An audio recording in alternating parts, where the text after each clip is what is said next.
तो कहानी की शुरुआत में हमें गाँव को दिखाया जाता है। दोस्तों ये समय लगभग 1940 के आसपास का है। तो ये गाँव काफ़ी पिछड़ा हुआ है। गाँव में कोई बिजली नहीं है। शाम होते यहाँ पे अंधेरा हो जाता है। इसी बीच हम देखते हैं शशि को, जो कि कलकत्ता मेडिकल कॉलेज से पढ़ा हुआ है। वो एक डॉक्टर है और यहाँ पे गाँव में डॉक्टर के तौर पे काम कर रहा है। शशि के पिता गोपाल दास इस गाँव के बहुत ही बड़े जमींदार हैं, जिनका मेन काम लोगों को ब्याज पर पैसे देना और उनकी जमीन गिरवी रखने का है। शशि को इस गाँव की पिछड़ी सोच और जिंदगी बिल्कुल भी पसंद नहीं है। मतलब वो किसी भी तरह ये सब छोड़कर शहर की चमक धमक में भागना चाहता है। यहाँ तक कि दोस्तों इस गांव का सबसे ज्यादा पढ़ा लिखा इंसान भी वही है। यहाँ के ज्यादातर लोग अनपढ़ हैं, उन्हें अपना नाम तक लिखना नहीं आता। अंधविश्वास और अज्ञानता यहाँ पे ऐसी फैली हुई है कि क्या बताएं। शशि फिलहाल इस गांव का इकलौता डॉक्टर है, तो वो यहाँ और आसपास के बीमार लोगों का इलाज करने का पूरा काम करता है ईमानदारी से। इस गांव में हॉस्पिटल तक नहीं है दोस्तों, बस ऐसे ही काम चलाऊ चीजें हैं। तो शशि जब शाम के वक्त दूसरे गांव से एक मरीज को देखने के बाद इस गांव में लौट रहा होता है ना, तो देखता है कि मौसम काफी खराब हो गया है। हवाएं भी चल रही हैं, बिजली भी बड़ी तेज गरज रही है।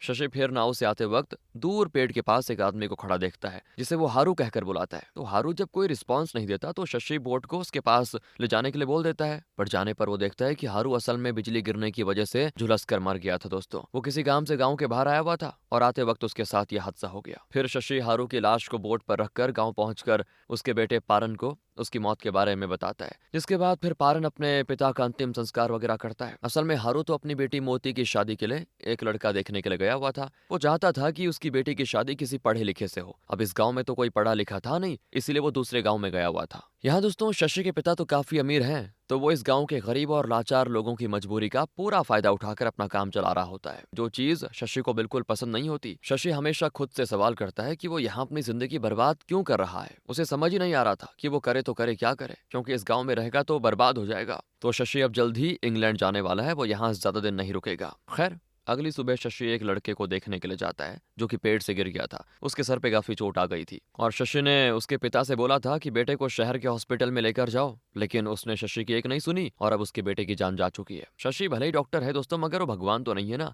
जो हर किसी की जान बचा पाए। हॉस्पिटल के बिना यहाँ के लोग ऐसे ही मरते रहेंगे। ज्यादातर लोग तो मलेरिया और डायरिया से मर जाते हैं। अब उस लड़के की मौत पर गांव के लोग बात कर रहे होते हैं कि वो सही योग में नहीं मरा। मतलब सभी अंधविश्वासी है ना, तो वैसी बातें कर रहे होते हैं कि उसका योग ग्रह वगैरह ऐसा वगैरह पता नहीं। तो शशि खुद से पूछता है, क्या इन सभी की आंखों से ये अंधविश्वास का पर्दा कभी हटेगा भी, या फिर ये ऐसे ही रहेंगे। वो ये तो समझ चुका था कि गांव वालों ने अज्ञानता और अंधविश्वास को अपना लिया है पूरी तरीके से, और वो इसी के साथ खुश हैं। ये जिंदगी उनको अच्छी लगती है। लेकिन दोस्तों शशि खुद की जिंदगी के बारे में खुद से सवाल करता है कि क्या मैं अपना पूरा जीवन इन्हीं के साथ बिताऊंगा। इस जिंदगी का तो कोई मतलब है ही नहीं। और ये सारे सवाल शशि के दिमाग में घूमते रहते हैं। साफ है दोस्तों कि वो इस गांव में रहकर खुश नहीं है और ना ही अपनी जिंदगी से खुश है। आगे हम पारन की पत्नी कुसुम को देखते हैं, जो कि बहुत ही खूबसूरत है। कुसुम की शादी पारन से होने के बाद कुसुम की पूरी जिंदगी पलट चुकी है। उसे सुबह शाम अपनी सास के ताने सुनने पड़ते हैं। घर की पूरी जिम्मेदारी और सारा काम उसे ही करना पड़ता है। बाकी उसके कैरेक्टर के बारे में आगे स्टोरी में अच्छे से जानेंगे चलो। लेकिन शशि पारन के घर पे आता है, जिसको देखकर कुसुम बड़ी खिल जाती है। वो पारन की पत्नी तो थी दोस्तों, लेकिन वो शशि को पसंद करती थी। लेकिन शशि यहाँ उसकी वजह से नहीं, बल्कि मोती को देखने के लिए आया था, जिसे 2 दिन से बुखार आ रहा है। तो मोती को देखने के बाद शशि उसको आराम करने के लिए कहता है, जिसके बाद कुसुम शशि से कहती है, देखो मुझे भी अपनी तबीयत सही नहीं लग रही है, क्या तुम चेक कर लोगे। तो शशि कहता है, तुम्हें कुछ नहीं हुआ है। क्योंकि दोस्तों वो कुसुम के मन को बहुत अच्छे से जानता था।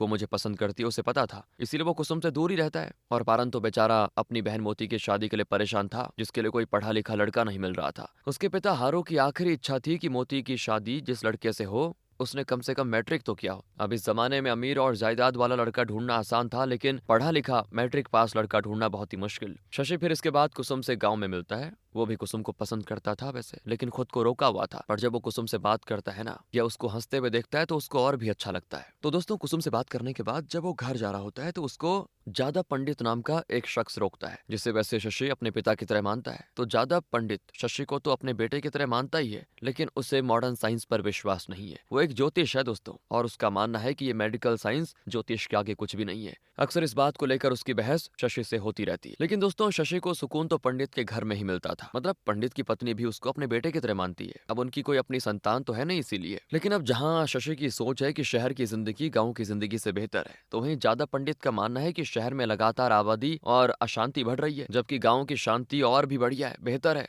गांव की जिंदगी, इस तरह उनकी सोच अलग अलग होती है। खैर कुछ दिनों के बाद शशि को सेन दीदी के बारे में पता चलता है, जिन्हें वो अपनी बड़ी बहन की तरह मानता है दोस्तों। अब क्या है कि सेन दीदी को स्मॉल पॉक्स हो गया था और शशि उनका इलाज कर रहा होता है। बात करें सेन दीदी की तो वो बहुत ही सुंदर है वैसे, साथ ही उनके पति के मुकाबले उनकी उम्र भी बहुत ही कम है। सेन दीदी का पति बहुत ही बूढ़ा है दोस्तों, और सेन दीदी की शादी शशि के पिता ने ही करवाई थी। मतलब उन्होंने सेन दीदी का जीवन पूरी तरह से खराब कर दिया था, और सेन दीदी की वजह से ही उसके पति को गांव वाले हमेशा ये एहसास दिलाते थे कि तुम बुजुर्ग हो और सेन दीदी के लायक नहीं हो। जिस कारण दोस्तों वो भी शशि के पिता से नफरत करता है, क्योंकि उसने ही इन दोनों की शादी कराई थी। लेकिन उसके बावजूद शशि सेन दीदी के घर लगातार उसका इलाज और उपचार करने आता रहता है। बहुत मानता है उसे, वो रात दिन उन्हीं के पीछे परेशान रहता है। जिस कारण ये होता है कि गांव वालों में अफवाह फैल जाती है कि शशि और सेन दीदी का कुछ तो चल रहा है। और ये बात जब गोपाल दास यानी शशि के पिता को पहुंचती है तो वो शशि से कहते हैं कि क्या रे, पास के गांव में और इस गांव में सेन दीदी के अलावा कोई मरीज नहीं है क्या? और भी तो मरीज हैं, उन्हें भी देख लिया करो। लेकिन दोस्तों शशि तो कहता है कि मैं सेन दीदी के अलावा किसी को देखूंगा ही नहीं, जाओ पहले वो ठीक हो जाए तभी कहीं और जाऊंगा। मुझे फर्क नहीं पड़ता कौन क्या कह रहा है, और मुझे इस गांव में रहना भी नहीं है। मैं कलकत्ता में अपनी प्रैक्टिस करने के बाद इंग्लैंड चला जाऊंगा। तो अब गोपाल दास कहता है कि तुम्हें शहर पढ़ने भेजना मेरे जीवन की सबसे बड़ी गलती थी। बाकी जब तुम यहाँ इस गाँव में हो तो तुम्हें यहाँ के हिसाब से चलना होगा। बस दोस्तों गोपाल दास के इतना कहने के बाद भी शशि सेन दीदी का ट्रीटमेंट करने उसके घर चला जाता है गुस्से में। तो वो शशि से पूछती है,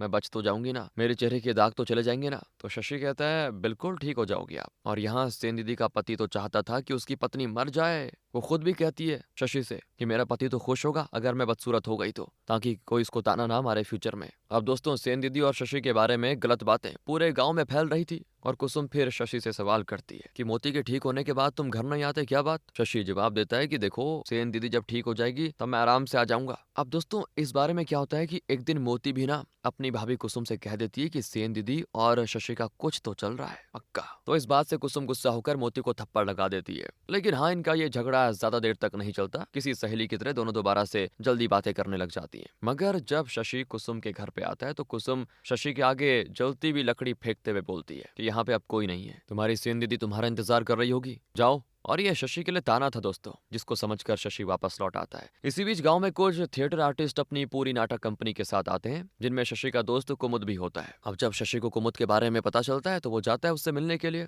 ये दोनों साथ में कॉलेज में थे दोस्तों, लेकिन कुमुद को थिएटर एक्टिंग और नाटक वगैरह करना बड़ा अच्छा लगता था, तो वो इसी को करने में आगे बढ़ा। बाकी तो पढ़ने में बहुत ही अच्छा था। कुमुद शशि से कहता है कि भाई मेरा तो ठीक है, लेकिन मुझे लगा तू इंग्लैंड जा चुका होगा। शशि कहता है यार कहाँ जाऊंगा, लेकिन जाने वाला हूँ। इस तरह इनकी बातें होती है, और कुमुद से मिलने के बाद शशि के मन में सवाल आ जाते हैं कि आखिर क्या मुझ में हिम्मत है कि मैं कुमुद की तरह अपनी जिंदगी को अलग दिशा में लेकर जा पाऊं? क्या मैं सब कुछ फिर से शुरू कर सकता हूं या फिर नहीं? ऐसे सवाल उसके दिमाग में आते रहते हैं दोस्तों। कुमुद के नाटक को पूरा गांव देखने आता है, जिसमें मोती और कुसुम भी होते हैं। अब मोती जब रात में नाटक देखने के लिए आई थी तो रास्ते में उसके इयररिंग्स गिर गए थे, जो कि सोने के थे। तो वो सुबह उसी रास्ते पे उसे ढूंढने जाती है, जहाँ पर उसे कुमुद चिल्लाते हुए भागकर आते हुए दिखाई देता है, क्योंकि उसको सांप ने काट लिया था। अब कुमुद को ऐसे देखकर मोती उससे पूछती है कि आप यहाँ पे कैसे, आप तो नाटक में थे ना? तब कुमुद कहता है कि मैं अपने दोस्त शशि के घर उससे मिलने जा रहा था, रास्ते में मुझे सांप ने काट दिया। क्या तुम जल्दी से उसे बुला सकती हो? वो डॉक्टर है। दरअसल दोस्तों यहाँ आपको कंफ्यूजन तो ना हो तो मैं आपको बता दूं, शशि ने कॉलेज में कुमुद के साथ बीए किया था और फिर बाद में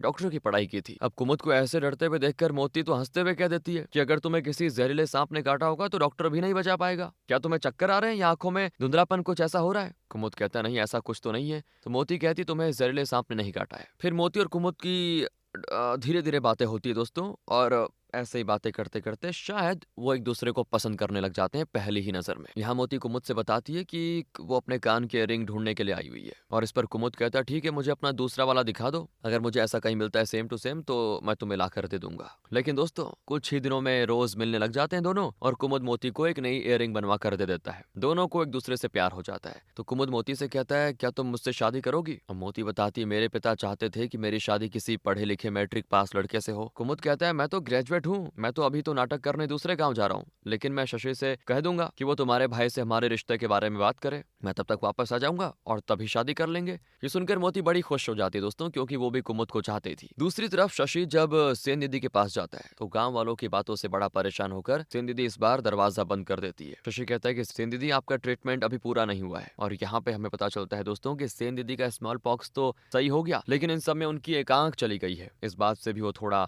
आहत है। वैसे उन्होंने सोचा सोचा था कि शशि उन्हें कुछ नहीं होने देगा, लेकिन अब सेन दीदी एक आंख खो चुकी है अपनी। साथ ही गांव वालों की बातों की वजह से वो अब शशि से मिलना भी नहीं चाहती। फिर शशि यहाँ पे खुद से सवाल करता है कि जिंदगी आखिर क्या है? क्या ये दुख तकलीफ ही जिंदगी का नाम है? और वो मन ही मन कहता है कि मुझे कुछ भी करके अपनी जिंदगी को दिशा देनी होगी। वो अब पूरी तरह से कलकत्ता जाकर अपनी प्रैक्टिस करने को तैयार था दोस्तों। तो इस बारे में जब आकर वो जादव पंडित को बताता है तो वो शशि से कहते हैं कि तुम जाना तो चाहते हो, पर क्या तुमने सच में फैसला कर लिया है? तो शशि गुस्से में जवाब देता है कि आपको सबका भविष्य पता है ना, मेरा भी तो पता ही होगा। तो जादव बोलता है कि ज्योतिष शास्त्र ही पहला विज्ञान है, जो इसे समझ गया वो दुनिया को समझ जाएगा। तो फिर शशि जवाब देता है कि मैं तो आइंस्टीन वगैरह को अपना गुरु मानता हूँ, और आप मेरे गुरु बनने की कोशिश मत करो। अगर इतना ही आपको अपने ज्योतिष पर विश्वास है तो आपको पता होगा कि आप कब मरोगे, किस दिन आपका आखिरी दिन होगा। इस पर जादव पंडित झिझकते हुए जवाब देता है कि मेरी मौत रथ यात्रा के दिन होगी। शशि कहता है आप इतना ही जानते हो तो मुझे मेरा भविष्य बताओ ना। तो तब जादव कहता है कि तुम पे इतना विश्वास नहीं है कि तुम अपनी जिंदगी बदल सको। कामयाब होने के लिए सब कुछ त्यागना पड़ता है। तुम इस गाँव से कहीं नहीं जाओगे बल्कि यहाँ फंसे रहोगे। ये सुनकर शशि बिल्कुल आग बबूला होकर चला जाता है। उसके पास कोई जवाब नहीं था। कुछ दिन के बाद दोस्तों सेन दीदी खुद शशि के पास आती है। वो कहती है तुम मेरी आंख को वापस पहले जैसा कर दो प्लीज। तो शशि कहता है कि इसका तो कुछ नहीं हो सकता, लेकिन आप अलग से ग्लास आई लगा सकती हो। ये सुनकर सेन दीदी गुस्सा होकर शशि से कहती है कि मैं अपनी असल आंख की बात कर रही हूँ और तुम मुझे नकली आंख लगाने को कह रहे हो। नहीं चाहिए मुझे। मेरा पति सच कहता है तुम्हारे बारे में कि तुम सच में एक बेकार डॉक्टर हो। बेचारे शशि को काफी बुरा लगता है दोस्तों कि वो चाहकर भी सेन दीदी की कोई मदद नहीं कर सकता। यहाँ कुमुद को दिखाते हैं। वो शशि से मिलकर कहता है कि तुम मेरे और मोती के रिश्ते के बारे में परन से बात करो ना, मोती से बहुत प्यार करता हूँ मैं। तो फिर शशि कुमुद से सवाल करता है कि तुम इतने पढ़े लिखे और मोती एक अनपढ़, भला तुम उसको जिंदगी भर कैसे प्यार कर पाओगे? तुम्हारा प्यार वक्त के साथ कम हो जाएगा। कुमुद कहता है कि मैं मोती को अपने रंग के हिसाब से ढाल लूंगा भाई, जैसे मैं ढल जाता हूँ अपने हर नए कैरेक्टर के रंग में। बस तुम बात कर लेना एक बार और तुम भी शादी कर लो, तब तुम्हें शायद समझ में आएगा कि प्यार क्या होता है। फिर शशि इस बारे में कुसुम से बात करता है। वो कहता है कि मोती क्या खुश रहेगी उसके साथ? बताओ तुम्हें क्या लगता है? कुसुम कहती है क्यों नहीं खुश रहेगी? अरे बढ़िया तो है, उसे मेरी तरह कुएं का मेंढक नहीं बनना पड़ेगा। कुमुद के साथ अलग अलग गाँव में घूमेगी, दुनिया को देखेगी समझेगी। गलत तो उसके साथ तब होगा जब मोती की शादी मेरी तरह किसी अनपढ़ और गरीब किसान के साथ करा दी जाए। और इस पर शशि कुसुम को चिढ़ाने के लिए बोल देता है कि अगर मैं मोती से शादी करूं तो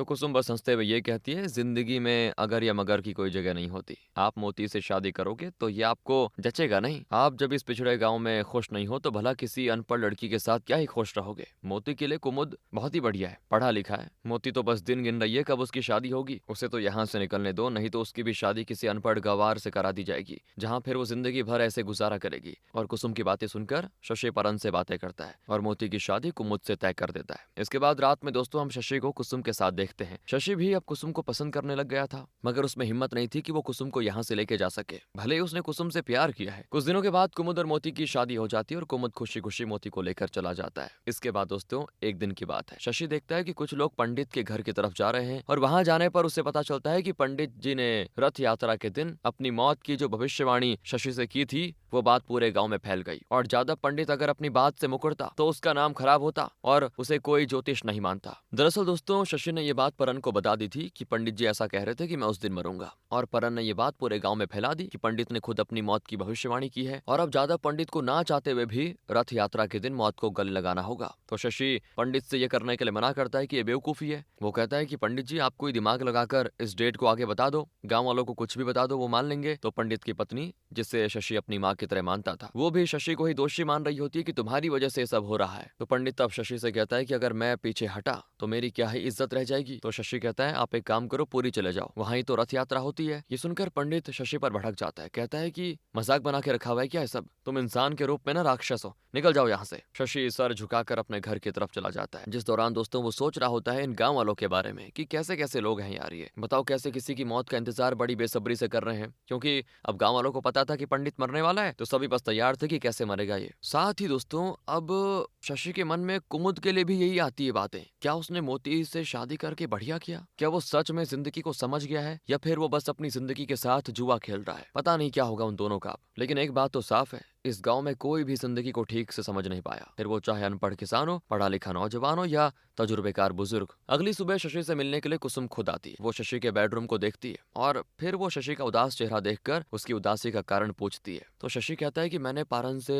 जादव पंडित की जो भविष्यवाणी थी उसके बारे में बता दिया था, पर उसने ये बात पूरे गांव को बता दी और अब सभी पंडित जी की मौत का इंतजार कर रहे हैं और जादव भी अपनी जान देने के लिए तैयार है क्योंकि वो अपनी बात से मुकरना नहीं चाहता। तो कुसुम कहती है इसमें पारन की गलती नहीं है, आपकी है। पारन इस गांव के लोगों से अलग है क्या? वो भी तो उन्हीं में से एक है, अनपढ़, अंधविश्वासी, रूढ़िवादी। तो उसने वही किया। आप खुद को बड़ा समझदार और पढ़ा लिखा मानते हो ना, तो फिर आपने उसे बताई क्यों ये बात? हालांकि शशि इस बात का उत्तर तो नहीं देता, पर यह कहता है कि तुम बहुत समझदार हो क्या, कितनी पढ़ी लिखी हो तुम। तो इस पर कुसुम शशि को इंग्लिश का एक सेंटेंस थोड़ा अटके हुए पढ़कर सुनाती है, जो बहुत ही बड़ी बात थी दोस्तों एक तरफ से, क्योंकि अभी तक वो शशि को अनपढ़ समझता था। अब क्या था कि बचपन से ही कुसुम के पिता ने उसके लिए एक इंग्लिश ट्यूटर रखा हुआ था, मगर उन्होंने कुसुम की शादी एक गरीब किसान के घर में कर दी। बस तभी से कुसुम चार दीवारी में कैद है, पिंजरे में रह रही है बेचारी चिड़िया की तरह। कुसुम को अगर आसमान मिलता तो शायद उसकी भी उड़ान लंबी होती, लेकिन कुसुम ने हार नहीं मानी थी। वो शशि के साथ भाग जाना चाहती थी, लेकिन शशि हमेशा डरता था। वो शशि से कहती है कि मैं जल्दी अपने पिता के घर जाने वाली हूँ। तो शशि हंसते हुए कहता है तुम पिछले कई सालों से बात कह रही हो पर गई नहीं। और कुसुम दोस्तों यहाँ पे समझ चुकी थी कि उसके जाने से शशि को कोई फर्क नहीं पड़ने वाला।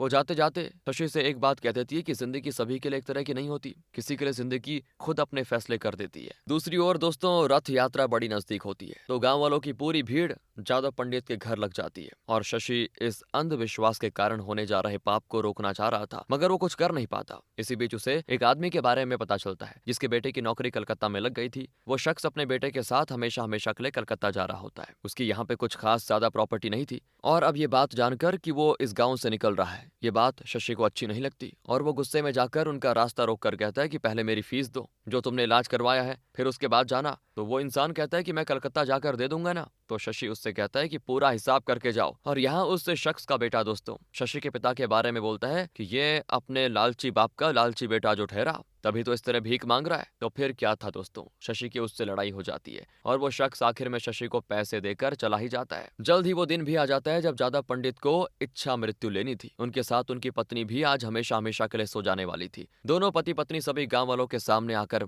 मर जाते हैं दोस्तों, और गांव वाले इस चीज को चमत्कार मान रहे थे। लेकिन शशि को पता था कि उन दोनों ने अफीम की ओवरडोज ली थी, क्योंकि उनको बाद में पसीना आ रहा था, उनकी आंखें बड़ी छोटी हो रही थी, मुंह से झाग निकल रहा था और शशि एक डॉक्टर होने के नाते ये सब कुछ देख रहा था। वो सच्चाई को जानते हुए भी कुछ कर नहीं पा रहा था। इस चीज के पछतावे ने उसे पूरी तरह से तोड़ दिया होता है। जादव ने सच ही कहा था शशि के लिए कि तुम्हारे अंदर हिम्मत नहीं है कुछ करने की, क्योंकि शशि चाहता तो आज रोक सकता था उनको। क्योंकि दोस्तों शशि भी कहीं ना कहीं इस अंधविश्वास का हिस्सा बन गया था। इसी बीच हमें जानने को मिलता है कि सेन दीदी माँ बनने वाली है, जो देखकर उसके पति को बिल्कुल सही नहीं लगता। वो तो इस बच्चे को मार देना चाहता था। अब जादव पंडित और उनकी पत्नी की मौत के बाद शशि को पता लगता है कि उनका अपना सारा कुछ गांव में एक हॉस्पिटल खोलने के लिए दान कर दिया है। साथ ही उन्होंने शर्त रखी है कि इस हॉस्पिटल को शशि ही चलाएगा और ये जिम्मेदारी उसी की होगी, और अगर शशि ये जिम्मेदारी लेने से इनकार कर देता है तो ये सारे पैसे दान कर दिए जाएं। शशि को दोस्तों इंग्लैंड जाना था, लेकिन अब उसके सामने एक नई जिम्मेदारी आ चुकी है। जादव ने शशि से भी कहा था कि तुम इस गांव से कहीं नहीं जाओगे, भविष्यवाणी की थी उसने, और ये बात एक तरह से सच हो गई है। अब गांव में हॉस्पिटल तो नहीं था दोस्तों, तो गांव वालों के भले के लिए शशि इसके लिए मान जाता है। इसी बीच एक जहरीले सांप के काटने की वजह से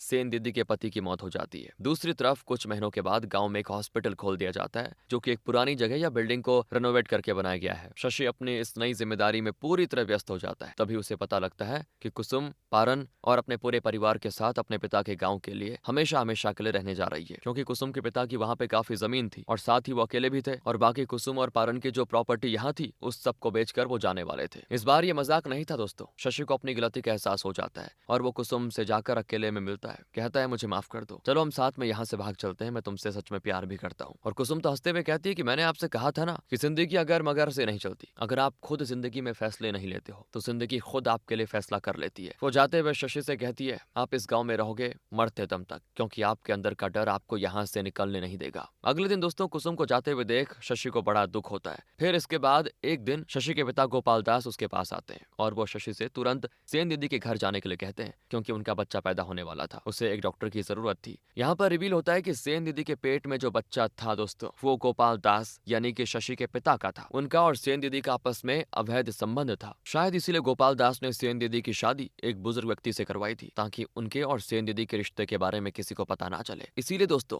वो पहले शशि को मना करता था सेन दीदी के पास जाने के लिए, क्योंकि गोपाल दास को डर था कि कि कहीं मेरा सारा ये जो पाप है ये मेरे बेटे को पता ना चल जाए। हालांकि अब अपने पिता के इस पाप को जानने के बाद भी शशि सेन दीदी को देखने जाता है, उनके बच्चे की डिलीवरी करवाता है, मगर वो काफी कमजोर हो चुकी थी, जिस कारण हार्ट फेल होने की वजह से उनकी मौत हो जाती है। मगर हाँ, उनका बच्चा बच गया होता है। ये सब देखकर अब पानी दोस्तों शशि के सर के ऊपर आ चुका था, इसीलिए वो कलकत्ता से एक डॉक्टर को बुलाकर हॉस्पिटल उसके हवाले करके सीधे इंग्लैंड जाने का फैसला करता है। मगर उस वक्त वर्ल्ड वॉर 2 यानी विश्व युद्ध 2 का समय था। तो एक रात शशि एक एयरप्लेन को पानी में क्रैश होते हुए देखता है, जिसमें एक पायलट बचकर भाग रहा होता है, और यहाँ ये देखकर शशि सोच में पड़ जाता है कि क्या होगा। बाकी दोस्तों इस सीन का मतलब मैं आपको समझाऊंगा बाद में। कहानी गोपाल दास पे जाती है, जो कि कलकत्ता से शशि के डॉक्टर दोस्त को जबरदस्ती अपने आदमियों के जरिए कलकत्ता की ट्रेन में वापस भेज देता है, और साथ ही वो खुद 7-8 दिनों के लिए सेन दीदी और अपने बच्चे को लेकर, मतलब वो बच्चा सेन दीदी और इसी का था, गोपाल दास का, तो इसको लेके वो बनारस अपने गुरु के आश्रम आ जाता है। साथ ही दोस्तों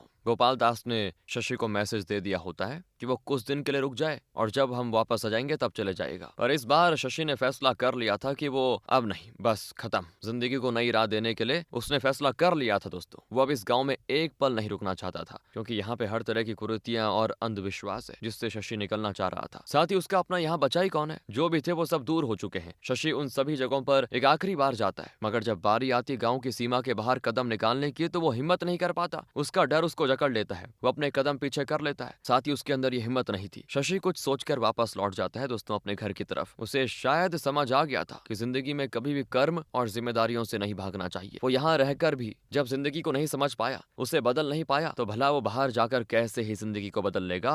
बाहर तो शायद और भी अजीब लोग मौजूद होंगे, वहां पर इस गाँव से कई ज्यादा क्योस होगा। वो जो वॉर प्लेन गाँव में आकर क्रैश हुआ था वो उसी का प्रतीक है दोस्तों, कि जिंदगी इस गाँव में ही नहीं कहीं भी आसान नहीं है। हर जगह की अपनी चुनौतियां हैं। कभी कभी जिंदगी ठहर जाने का नाम है, बहते रहना तो शायद पानी का काम है दोस्तों। कोई तो चीज थी जिसने शशि को गांव में ही रोक लिया, फिर चाहे वो जादव पंडित की भविष्यवाणी हो या कुसुम का श्राप हो, हॉस्पिटल की जिम्मेदारी हो या फिर उसके पिता गोपाल दास की चाल। शशि समझ चुका था कि इंसान की जिंदगी एक अदृश्य डोर से जुड़ी हुई है, और हम इंसान बस रंगमंच की कठपुतलियां हैं, जिसकी डोर जाहिर है हमारे हाथ में तो है नहीं। बाकी दोस्तों आपको क्या लगता है, ये मूवी थोड़ा अलग किस्म की थी? क्या ये कोई आर्ट सिनेमा है जो कि रियल लाइफ की तरह शुरू और खत्म होती है? तो बस इस पॉइंट पर आप बताइए आपको क्या लगता है। मिलते हैं आपसे अगली वीडियो में। ध्यान रखिए अपना, and finally thanks for watching.